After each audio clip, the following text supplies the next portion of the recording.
falar hoje sobre o poder da unidade. Amém?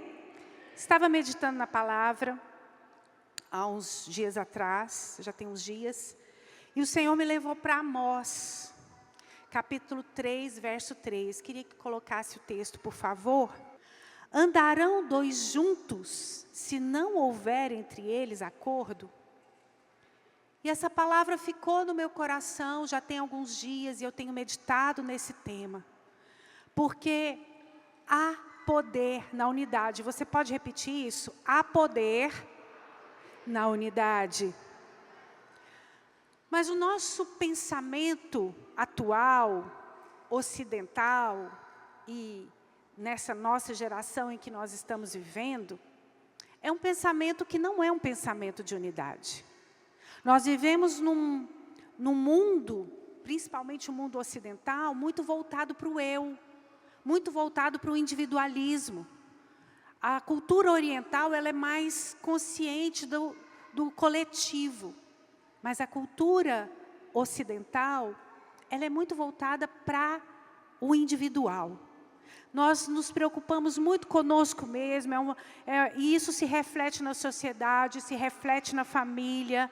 É uma geração cada vez mais voltada para si mesma, para o seu próprio bem-estar, para o sucesso individual. Se você abrir aí nas redes sociais, se você olhar publicações de influencers, de coaches, sempre você vai ver isso. Você vai chegar, você vai fazer, você vai conquistar. É sempre essa frase. Mas saiba, o individualismo ele tem consequências ruins.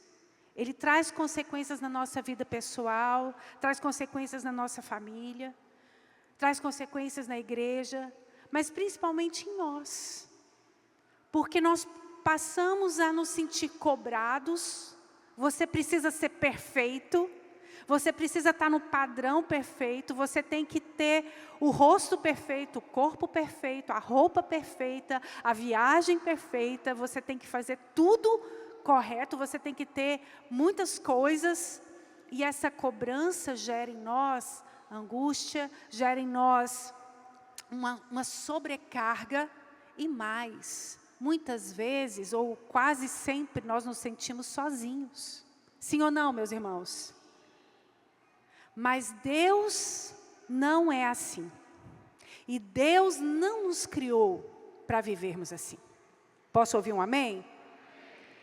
Desde antes da criação, Deus é 3 em 1. Fala comigo, Deus é 3 em 1. Fala comigo, Pai, Filho e Espírito Santo. 3 pessoas coexistindo em unidade. Então, tudo já começa com a unidade de Deus Pai, Deus Filho e Deus Espírito Santo. E esse é o propósito da criação do homem. O homem foi criado para andar em unidade. Amém? Primeira unidade. O homem foi criado para andar em unidade com Deus. Você pode falar isso para a sua pessoa que está do seu lado? O homem foi criado para andar em unidade com Deus. Deus criou o homem, lá em Gênesis 1, 26, diz assim: também disse Deus, façamos o homem à nossa imagem, conforme a nossa semelhança. Então aqui você já vê Deus no plural, dizendo façamos o homem. E o homem é feito, então, para ser semelhante, parecido, com a mesma identidade, vamos dizer assim. Com a mesma formação. Que formação é essa? De andar em unidade. O propósito de sermos criados, parecidos com Deus, a imagem de Deus, semelhança do nosso Criador, é para que nós possamos ter um relacionamento com Ele. Amém?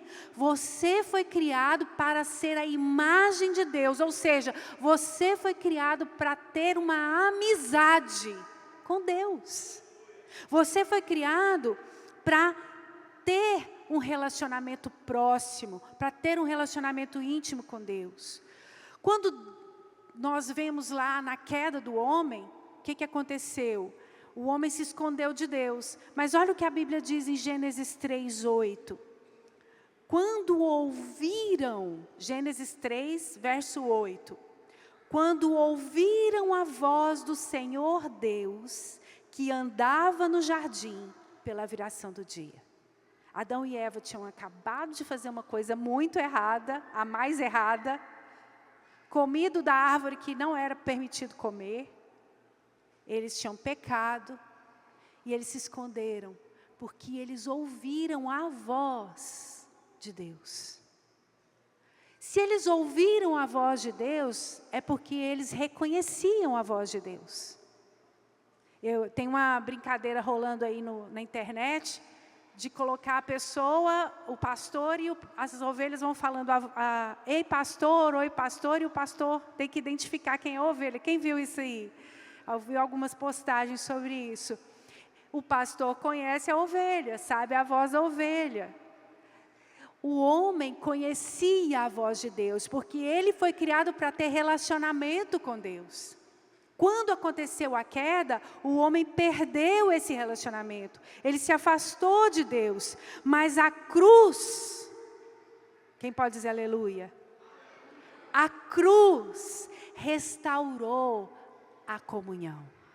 A cruz restaurou a unidade. Você tinha uma inimizade com Deus. Assim como Adão, você também escondia de Deus. Você também corria de Deus. Você também estava fora do propósito, do plano de Deus. Mas Cristo morreu naquela cruz, meu irmão, para restaurar a comunhão. Para você ficar unido com Ele de novo, para você ter paz, para você ter amizade com Deus. Olha o que está escrito em Colossenses 1, 21 e 22. E a vós outros também, que outrora erais estranhos e inimigos. Olha só, estranhos e inimigos. No entendimento pelas vossas obras malignas, agora, porém, vos reconciliou no corpo de sua carne, mediante a sua morte, para apresentar-vos perante ele, santos, inculpáveis e irrepreensíveis. Você era inimigo de Deus, por causa da sua prática de pecado, por causa da sua vida fora da presença de Deus. Mas agora, Cristo restaurou a comunhão, meu irmão. Cristo te trouxe para perto de novo. Você já brigou com alguém? Alguém que já brigou? No Natal aqui ninguém brigou, né?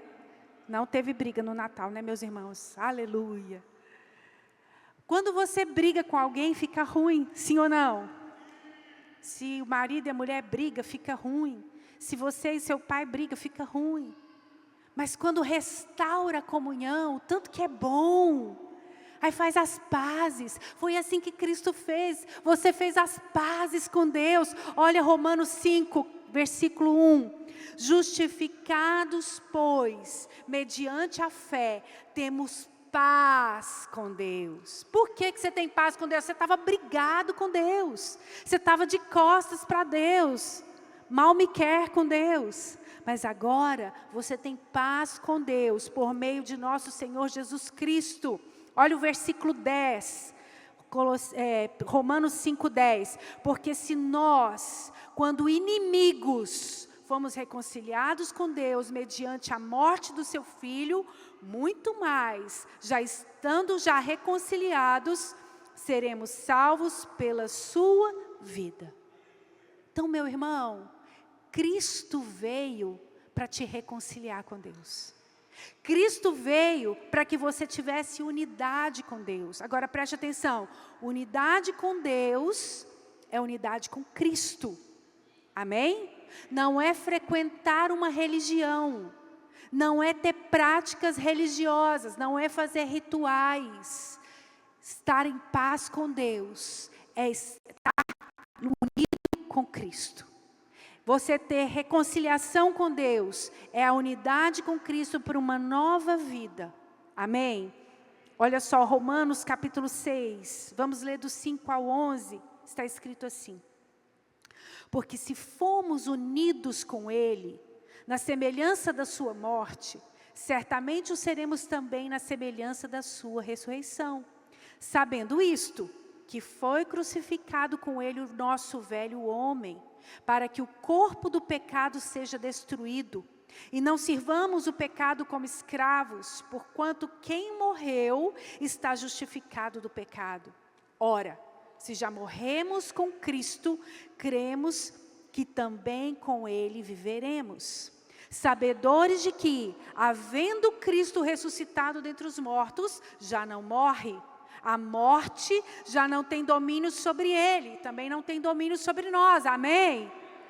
Pois, quanto a ter morrido, verso 10, de uma vez para sempre morreu para o pecado, mas quanto a viver, vive para Deus. Assim também vós considerai-vos mortos para o pecado, mas vivos para Deus em Cristo Jesus.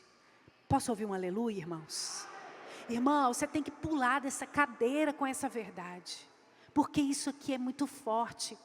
Você não vive mais para a sua natureza humana, você não vive mais para a sua vida terrena, agora você vive para Deus, uma vida de santidade e uma vida de relacionamento com Deus. Mas posso te falar uma coisa? Não é isso que a gente vê no dia a dia. Nós vemos pessoas religiosas, frequentando reuniões, algumas nem frequentando reuniões, achando que assistindo um vídeo pela internet que ele está sendo igreja. Isso não é estar unido com Deus. Estar unido com Deus, meus irmãos, é ter relacionamento com Deus. Pessoas que frequentam reuniões religiosas, mas não têm intimidade, não têm relacionamento com Deus, não estão em unidade com Deus. Quem está entendendo, diga amém. A unidade com Deus é você fazer parte do plano de Deus para a sua vida. A unidade com Deus é você ouvir Deus.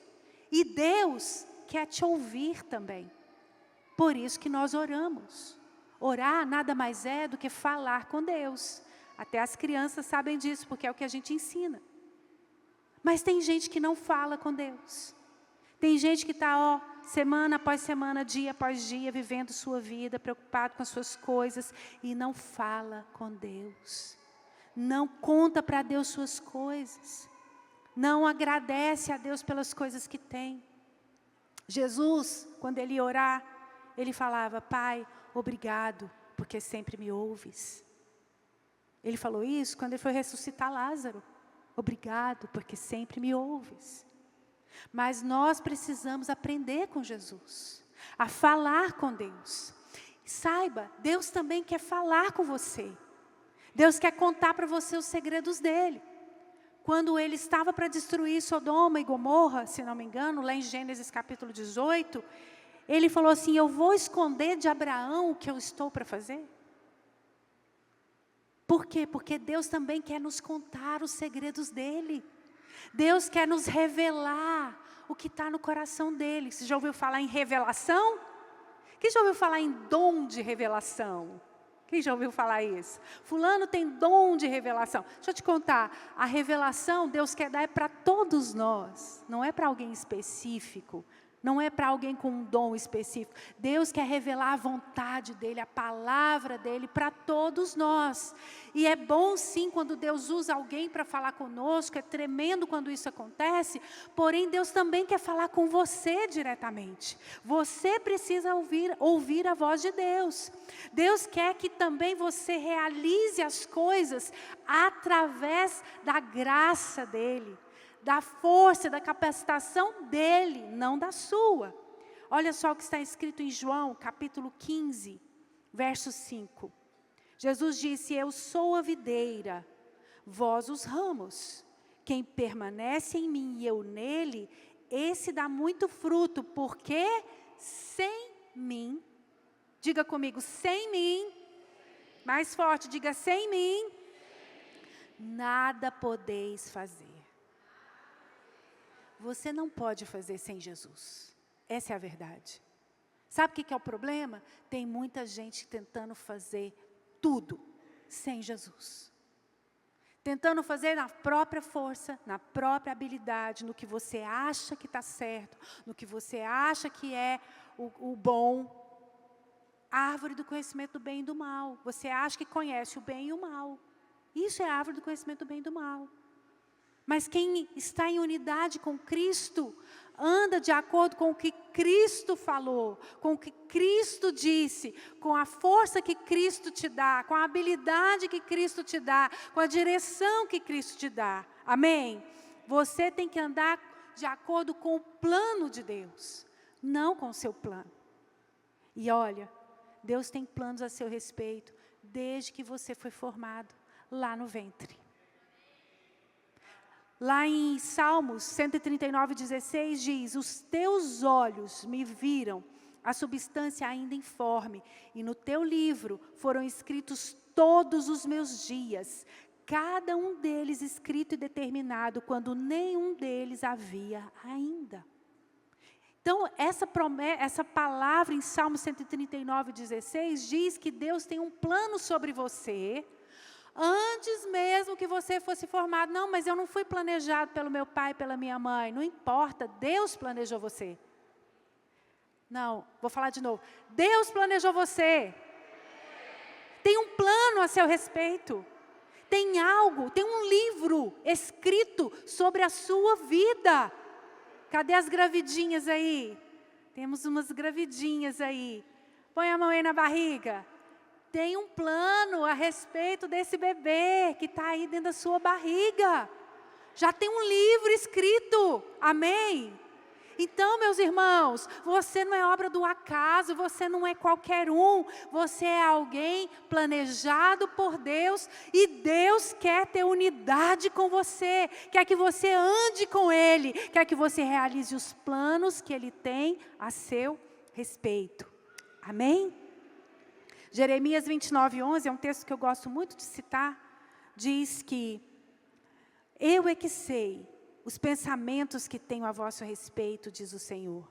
Pensamentos de paz e não de mal, para vos dar o fim que desejais. Então Ele tem pensamentos bons. Você pode olhar para a pessoa do seu lado, olha no olho dessa pessoa, fala: Deus tem pensamentos bons. Deus tem planos bons a seu respeito. Agora, como, meus irmãos, nós podemos andar unidos com Deus? Como eu disse, primeiro lugar, através da porta, que é Jesus. Em João 10:9, Jesus disse assim: eu sou a porta. Se alguém entrar por mim, será salvo. Entrará e sairá e achará pastagem. Então você só pode ser um com Deus se você tiver entrado pela porta que é Cristo. Você precisa reconhecer a Jesus Cristo como seu Senhor e seu Salvador. Essa é a porta. Essa é a forma de você começar a sua caminhada de unidade com Cristo. Mas uma vez que você recebeu Jesus Cristo como seu Senhor e Salvador, tem gente que parou na porta. Você precisa caminhar, porque Ele também é o caminho. Ele é a porta e Ele é o caminho. Amém? Ele é o caminho, a verdade e a vida. Então agora você precisa ter um caminhar com Cristo. Um caminhar de unidade com Deus. Como que eu faço isso, meus irmãos? É o que nós falamos aqui, hoje é o último domingo de 2024. E eu creio que nós falamos isso aqui em todos os outros 51 ou 52 domingos de 2024. Você tem que ter práticas espirituais. Você precisa meditar na palavra. Você, para estar aqui, você tomou café da manhã. Você comeu durante essa semana. A não ser que você esteja jejuando. Mas você precisa se alimentar. Você precisa comer. Se você não comer, você vai adoecer. Crente que não medita na palavra, adoece. É sério. Você precisa pegar a Bíblia, leia a Bíblia. Não é só ler. Se ler já está muito bom. Mas não é só ler. Você precisa estudar a palavra.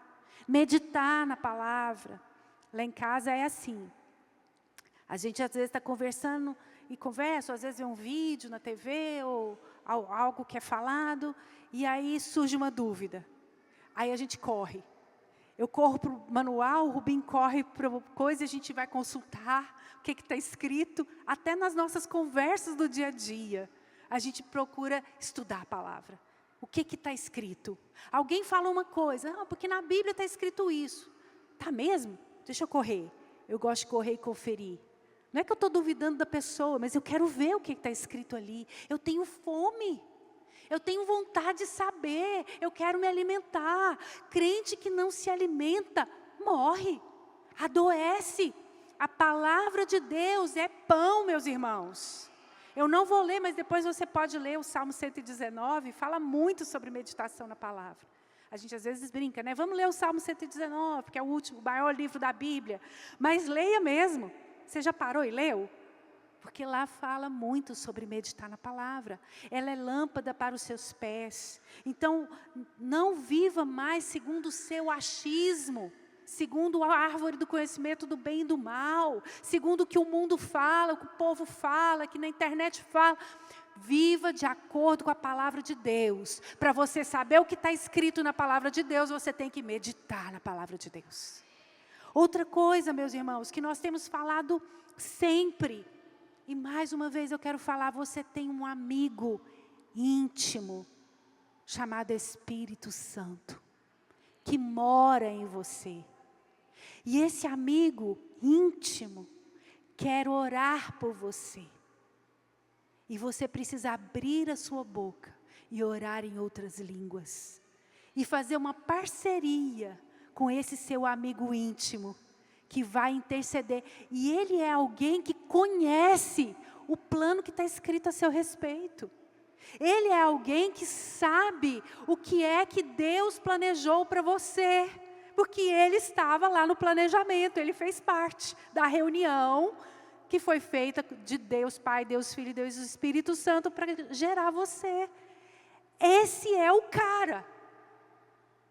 É Deus, dentro de você, que quer orar através de você. Isso se chama oração em línguas. E você precisa orar. Abra sua boca e ore em línguas. Você já tem o Espírito Santo dentro de você. Pastor, eu não fui batizado. Então, ora agora e pede, eu quero ser batizado. Porque esse é um dom que está disponível para todo aquele que crê. Quem é que crê? Então é para você. Então medite na palavra, mas também ore em outras línguas. É a cooperação sobrenatural, é você deixar o Senhor orar através de você. Posso ouvir um amém? Outro tipo de oração, oração intercessória.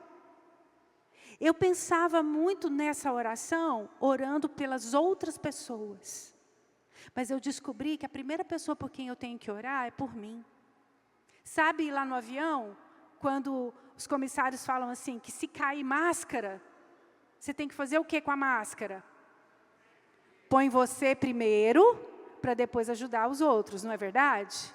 Então você precisa ter a prática de orar por você, pela sua casa, pela sua família, pelas suas finanças, pela sua saúde, pelo seu casamento. E dentro disso tem uma outra prática sobrenatural e poderosa, que se chama confissão da palavra.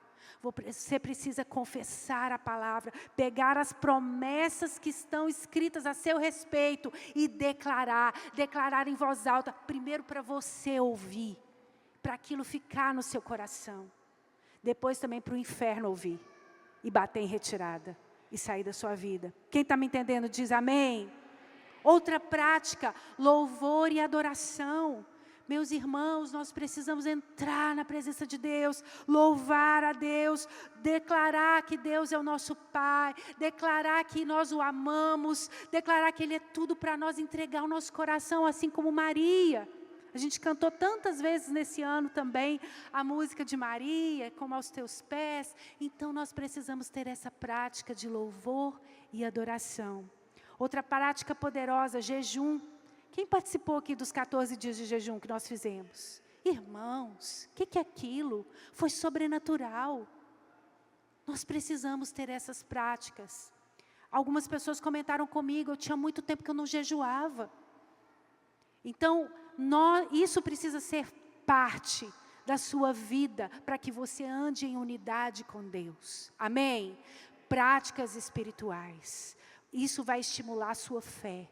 Isso vai fazer você estar mais próximo. Isso vai fazer você entender a vontade de Deus para a sua vida e para a sua família. Posso ouvir um glória a Deus agora? E por falar em família, Deus também quer que você ande em unidade com a sua família. Você está perto de alguém da sua família aí? Olhe para essa pessoa aí. Fala, oi minha família. Você é importante para mim.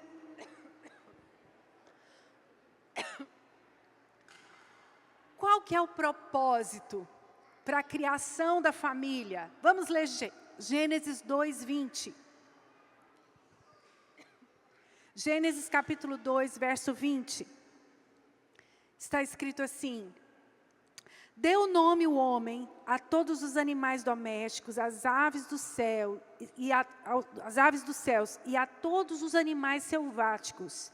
Para o homem, todavia, não se achava uma auxiliadora que lhe fosse idônea. Essa aqui foi a ideia para se formar a família. Qual que é a ideia? Que o homem tivesse alguém junto dele. Que o homem também vivesse em comunidade. Então, a unidade ela é importante, você tem que ter unidade com Deus, mas você também precisa andar em unidade na sua família. Porque Deus deu a Adão uma auxiliadora para que houvesse relacionamento. Para que houvesse unidade. E assim como Deus criou o homem para ter relacionamento com ele, Deus criou a família, para que a família tenha relacionamento. E eu posso falar uma coisa para vocês? O que a gente mais tem visto é as famílias fragmentadas, desfaceladas, sem nenhum tipo de relacionamento. Às vezes morando juntos, todos na mesma casa, mas sem conversar. Sem saber o que está acontecendo com o outro. O pai, lá na sala, não sabe o que está se passando dentro do coração do filho, lá dentro do quarto. Estou enganada, irmãos? Quando Deus formou a primeira família, Gênesis, agora pula para o 24, 2:24. Por isso, deixa o homem, pai e mãe, e se une à mulher, tornando-se os dois uma só carne. O propósito de Deus sempre foi unir e multiplicar. Une e multiplica. Une e multiplica. Não dividir e separar. Mas as famílias de hoje estão separadas, porque não entendem o propósito de Deus. Não entendem o poder que tem na unidade da família. Deus, meus irmãos, trabalha de geração em geração. Nosso tema, nesse ano de 2024, com as crianças, é o Deus de gerações. Você vê que Deus era o Deus de Abraão, de Isaac e de Jacó. Sim ou não? Porque Deus, Ele sempre teve esse propósito. Ele sempre quis trabalhar através das gerações. Então, a fé em Deus, na sua palavra, lá de Abraão, seja passada para a geração de Isaac, que seja passada para a geração de Jacó, que seja passada para os 12 filhos de Jacó, que seja passada para o pastor Jonathan, que seja passada para Júlia, Elisa e Pedro, que seja passada para o Rodrigo, que seja passada para o Felipe, para o Gabriel, e assim sucessivamente. Esse é o propósito de Deus, que o Davi e a Emanuela tenham a mesma fé do Wagner e da Fernanda. Esse é o propósito de Deus para nós. Então você precisa entender o que está escrito lá em Timóteo. Quando Paulo escreveu para Timóteo, olha o que ele disse. Timóteo 1:5. Timóteo capítulo 1, versículo 5. Pela recordação que guardo de tua fé sem fingimento, a mesma que, primeiramente, habitou em tua avó Lóide e em tua mãe Eunice. 1 Timóteo, aliás, desculpa, 2 Timóteo 1,5. Falei errado, irmãos. 2 Timóteo 1,5. Então, ele diz, pela recordação que guardo de tua fé sem fingimento, a mesma que, primeiramente, habitou em tua avó Lóide e em tua mãe Eunice, e estou certo de que também em ti. Preste atenção nisso aqui. Deus quer o homem unido com Ele. E como que Deus vai trabalhar para que todas as gerações futuras estejam unidas com Ele? Através da família. Porque o pai e a mãe vão transmitir a mesma fé para os seus filhos. Assim como aconteceu com Timóteo.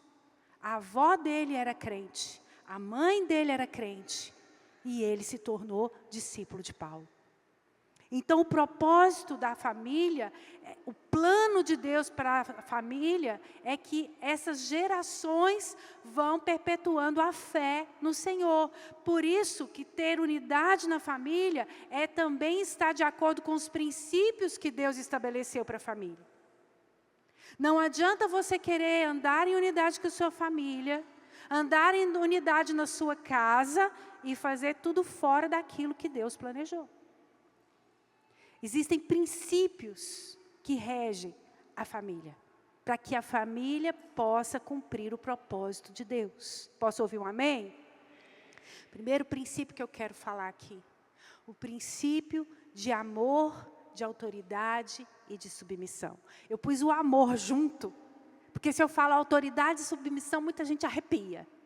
Muita gente fica, ai, já vai falar. Pois é, mas junto tem amor, quer ver? Vou mostrar para vocês. Efésios capítulo 5, verso 25. Maridos, amai vossa mulher, como também Cristo amou a igreja e a si mesmo se entregou por ela. Então, o primeiro princípio tem que ter amor. Se o marido estiver perto da esposa aí, fala para ela que você a ama. Aproveita aí o momento. Maridos, amai a vossa mulher. Agora olha o 22.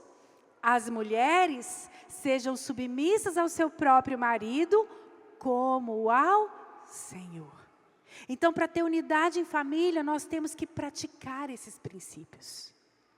Tem família que a gente vê claramente que está tudo invertido. O homem não dá pitaco, é a mulher quem decide. É a mulher que fala, não que a mulher não possa tomar decisões e não possa ter opinião, pode e deve. Mas, irmãos, o princípio, quando ele é quebrado, a coisa desanda. Dá tudo errado.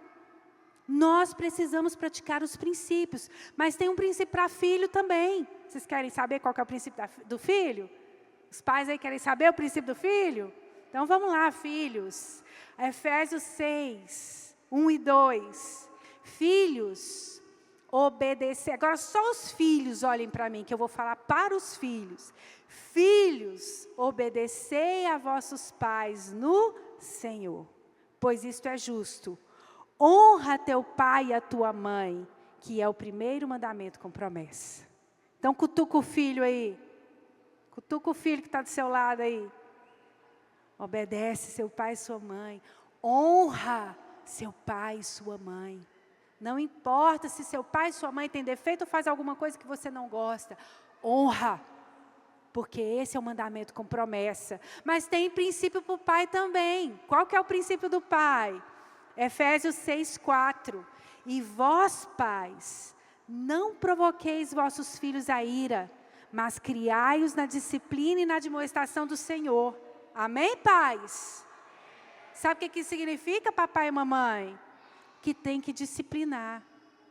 Que o pai que retém, é sério, o pai que retém a vara, o filho não se sente amado. Sabiam disso? Eu tinha uma amiga de escola, uma colega de escola, e uma vez eu falei para ela assim, eu queria ir em tal lugar, não lembro se era uma festa, alguma coisa que eu queria ir, e eu falei, minha mãe não me deixa ir. Ela olhou para mim toda admirada, falou, sua mãe te proíbe de fazer as coisas? Pensei, fiquei com vergonha, né? Pensei assim, proíbe. Ela, ai, como eu queria que minha mãe me proibisse de fazer as coisas. minha mãe deixa eu fazer tudo que eu quero, eu acho que minha mãe não me ama. Ela falou isso para mim. Porque o pai que retém a vara, ele não mostra amor. Ele não mostra que ama o filho. Mas tem mais um princípio. Princípio de santidade no lar. Hebreus 13:4 diz: digno de honra entre todos seja o matrimônio, bem como o leito sem mácula, porque Deus julgará os impuros e adúlteros. Irmãos, ande em santidade dentro do seu casamento, os irmãos casados, amém? Tira de você qualquer tentação, procure seu discipulador, procure seus pastores, para que você ande em santidade dentro da sua casa. Mas tem mais um princípio, esse agora eu vou pegar todo mundo, que é o princípio do perdão. Marcos capítulo 11, 25. E quando estiverdes orando, se tendes alguma coisa contra alguém, perdoai, para que o vosso Pai Celestial vos perdoe as vossas ofensas. Sabe onde tem mais ofensa? Onde tem mais amor? Dentro de casa. Muitas vezes nós somos magoados. Às vezes você não recebeu o elogio que você queria. Às vezes você não teve o reconhecimento da sua família pela dedicação que você teve. E isso magoa. Isso deixa a gente mal, machucado. E se você não perdoar, você vai ficar com essa ferida aberta. E a sua família vai se distanciando cada vez mais. O grande motivo de distanciamento nas famílias é por falta de perdão. Se você tem algo para perdoar de alguém da sua casa, perdoe agora. Não importa o que tenha acontecido, perdoe. Aqui está escrito que se você não perdoar, o seu pai não vai te perdoar. Para que vosso Pai Celestial vos perdoe. Então você precisa liberar perdão. Não sei se é para o seu pai, não sei se é para a sua mãe, não sei se é para o seu marido, para a sua esposa, para o seu filho. Você precisa perdoar. Sabe, qual que é o maior problema das brigas em família, na verdade? É o ego. É o que eu falei aqui no começo, individualismo. A gente sempre quer estar certo. A gente sempre quer ter razão. A gente quer sempre estar por cima, terminar por último, falar por último. Sim ou não, meus irmãos? Sim ou não? Mas nós precisamos abrir mão, deixar essa guerra de lado. Eu vi uma reportagem esses dias, uma entrevista com a família de um apresentador muito famoso que faleceu, deixou uma fortuna. E a família virou a brigar por causa dessa fortuna. E no final, entrevistando o filho, ele falou: eu estou vestindo a camisa do meu pai, e o que eu mais sinto falta é porque eu me sinto sozinho. A guerra, meus irmãos, na família, ela só tem um resultado. O resultado é todos perdem. Você pode até pensar, não, saí, venci essa briga, venci essa discussão. Venceu não. Uma briga em casa, todos perdem. Então nós precisamos manter a unidade da nossa família, amém? Abra mão de estar certo, meu irmão. Abra mão de ter razão. Abra mão de impor sobre os outros as suas convicções, suas vontades. Viva bem com a sua família. Se você é filho, obedeça a seus pais. Aceite a correção dos seus pais. É para o seu bem. Se você é pai, corrija seus filhos. Mostre aos seus filhos que você os ama. Passe tempo de qualidade com eles. Saia com eles. Pergunte o que aconteceu na escola. Pergunte o que está acontecendo na vida dele. Pergunte quais são os sonhos dele. Conversem. Parece estranho falar isso, mas o que as famílias hoje estão precisando é de conversar. Sentar, conversar, ouvir uns aos outros. Cônjuges, sejam o que Deus planejou para vocês. Uma só carne. Não é duas carnes. E não é também uma carne com duas cabeças. É uma só carne. Posso ouvir um amém? Esteja nessa prática diária de perdoar, de amar. Façam cultos em família, tirem férias, estejam juntos, saiam juntos, casais, saiam para jantar, saiam para ter tempo junto. Pastor, eu não tenho dinheiro para sair para jantar, então põe a mesa lá no quintal, põe a vela lá, faz um jantar à luz de vela no quintal. Eu não tenho dinheiro para sair, mas passeia no shopping, fica olhando lá as vitrines. Nem sempre é para comprar, mas é para você ter um tempo de qualidade junto. Amém? E o terceiro aspecto que eu quero falar de unidade é a unidade com a igreja, com o corpo de Cristo. Para você experimentar o poder da unidade na sua vida, você tem que andar em unidade com Deus. Você tem que andar em unidade com a sua família, mas você tem que andar em unidade com o corpo de Cristo. Irmãos, a noiva de Cristo não pode ser dividida. Efésios capítulo 4, versículos 1 a 6, diz assim: rogo-vos, pois, eu, o prisioneiro no Senhor, que andeis de modo digno da vocação a que fostes chamados, com toda a humildade e mansidão, com longanimidade, suportando-vos uns aos outros em amor. E eu sempre gosto de explicar que essa palavra aqui, suportando-vos, não é, eu tenho que suportar o fulano de tal. Não é isso. É dando suporte. Amém? Então, suportando-vos uns aos outros em amor. Verso 3. Esforçando-vos diligentemente por preservar a unidade do Espírito no vínculo da paz. Há somente um corpo e um espírito, como também fostes chamados numa só esperança da vossa vocação.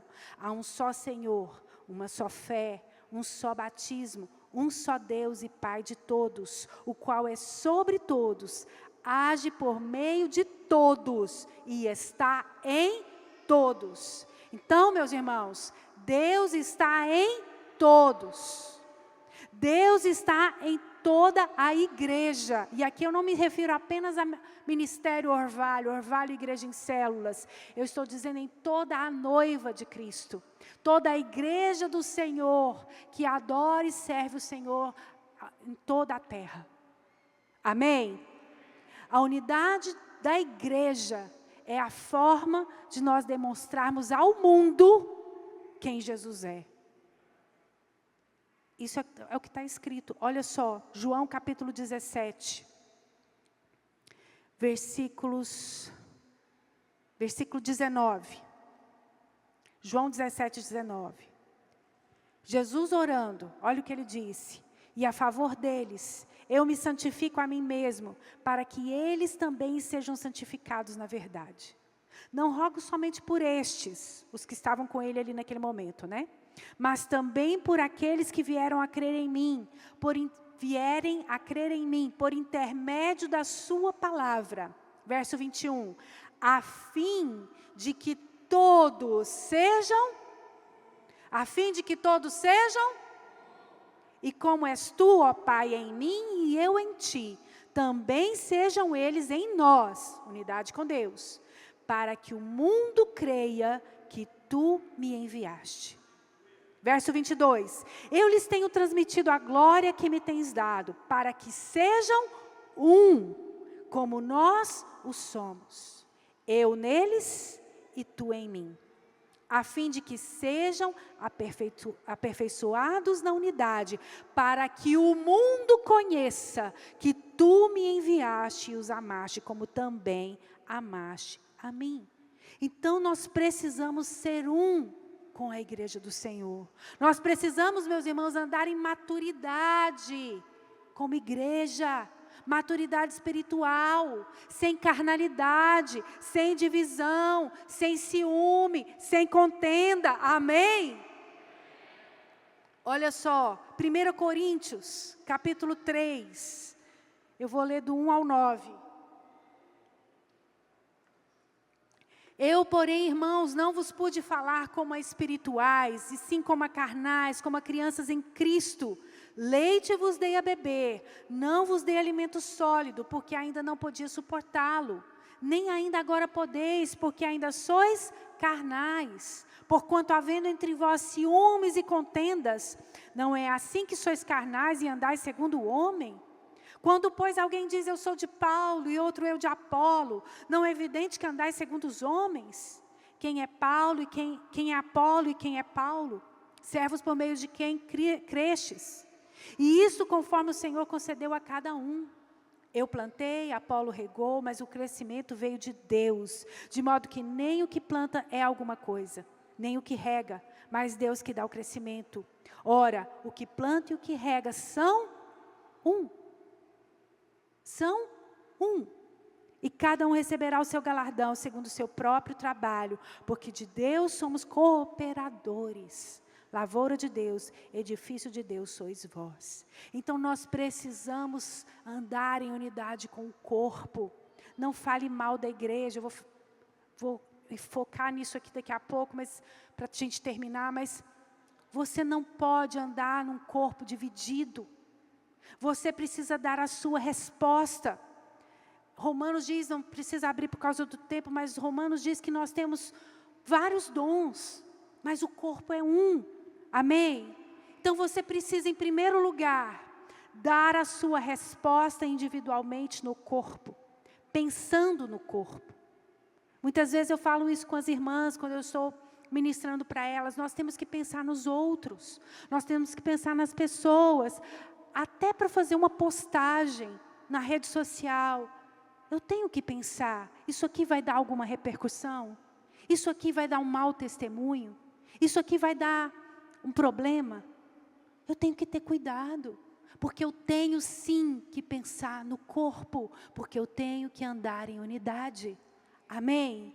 Eu também tenho um chamado e eu tenho que responder o meu chamado. Você não é corpo sozinho. Você não é família de Deus sozinho. Então você precisa ser um com a visão ministerial que Deus nos deu. Posso ouvir um amém? Ah, mas eu não gosto de tal coisa. Eu não gosto. Deixa eu te falar uma coisa. Nós somos parte. Nós temos que fazer parte. Nós temos que estar nos eventos. Tem Réveillon? Estou no Réveillon. Tem no Semana das Primícias? Estou na Semana das Primícias. Tem encontro? Eu estou no encontro. Irmãos, não é opcional para quem é parte do corpo. Quem está entendendo, diga amém. Nós temos que fazer parte, nós temos que investir nessa obra, com os nossos dízimos, com as nossas ofertas, nós temos que dar a nossa resposta no nosso chamado. Se eu fui levantado como líder, eu tenho que dar uma resposta como líder, mas principalmente eu não posso ficar criticando e falando mal, nem dos daqui de dentro, nem dos lá de fora. Não critique a igreja, não fale mal da igreja. Irmãos, você está falando mal da noiva de Cristo. Esse irmão que você está criticando é a noiva de Cristo. Cristo morreu por ele. Então não fale mal, não critique. Seja um, seja parte, faça parte. Ah, mas eu não gosto desse negócio, eu não gosto desse horário, eu não gosto da cor da parede, não importa. Nós somos parte de um corpo. Não é o que eu gosto que vale, é o que Cristo nos mandou fazer que vale. Eu tenho que vestir a camisa. Amém? Uma vez eu ouvi da minha pastora, a pastora Larissa Vasco, uma frase. Ela disse assim, eu compro todas as camisetas que lança, porque eu sou da Vinha Kids, porque eu sou garota propaganda da Vinha Kids. Aí eu ri na hora que ela falou isso, e ela falou assim, porque eu não visto uma camiseta, eu visto uma visão. Forte, né? Aquilo me impactou tanto, que eu também nunca mais deixei de comprar uma camiseta. Porque não é uma questão de uma camiseta, é uma questão de fazer parte. Não é questão de um evento, eu não vou estar no culto da virada. Por que você não vai estar no culto da virada? Só porque você quer ficar em casa? Deixa eu te falar uma coisa. Você é corpo. Você é parte. Cada cadeirinha dessa vazia faz falta. Amém? Então você tem que estar junto. É o momento de você receber como corpo. E você tem que dar suporte aos irmãos. Se alegrar com os irmãos. Eu queria pedir à equipe de louvor para subir aqui. Mas para a gente encerrar. Nós precisamos nos amar. Isso que eu falei aqui de alegrar, vou contar uma coisa rapidinho. Ano passado nós fizemos um jantar. Era para ser um jantar de honra. Mas eu e o Rubinho, até hoje, quando a gente fala desse jantar, a gente chama de jantar da desonra. Quando a gente está em casa conversando. Quem estava nesse jantar aí? Não vou nem pedir. Não precisa levantar a mão. Não. Melhor não levantar a mão, não. Por que jantar da desonra? Porque os irmãos que não foram convidados para o jantar, porque foi um jantar para honrar alguns irmãos, mas os irmãos que não foram convidados para o jantar, em vez de se alegrar com os irmãos que estavam sendo honrados, ficaram desonrados. Se sentiram desonrados, emburrados, entristecidos e muito usados por aí. Vou falar mais, posso? Vocês me dão mais 4 minutinhos aí? Esse ano nós fizemos a festa da multiplicação. Foi ou não foi? Quem estava aí na festa da multiplicação? Mas parecia a festa da crise. Porque o que teve de gente em crise, sim ou não? Sabe por quê? Porque é muito difícil se alegrar com os que se alegram. Você até chora com os que choram. Mas quando você vê o fulano, o pastor Rubens, indo fazendo vídeo lá em Atenas, você pensa, que desaforo? O pastor está lá em Atenas? Irmãos, eu não estou falando isso aqui para advogar em causa própria, não. Eu estou dizendo isso porque nós somos corpo. Nós precisamos nos alegrar. Nós precisamos ser um com os irmãos. Nós precisamos vestir a camisa. Nós precisamos estar junto. É para poder ministrar, vamos ministrar. É para poder ir para a rua evangelizar, vamos evangelizar. É para fazer encontro, vamos fazer encontro. Nós precisamos ter paz com Deus, mas também com os homens. Para de crise. Se a célula do irmão está crescendo, glória a Deus, a sua também vai crescer. Se a célula do outro está fazendo, a sua também pode fazer. Afinal de contas, na vinha, nada se cria, tudo se copia. Eu vejo lá a pastora fazendo, vou fazer também. Você vê a irmã fazendo a célula dele, faz também. Ora, se alegra, tenha paz. Não fale mal da igreja, não fale mal da sua liderança.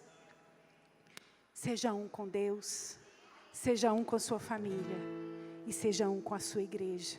Seja um com a igreja de Cristo na terra, mas seja um também com esse ministério onde Cristo te plantou.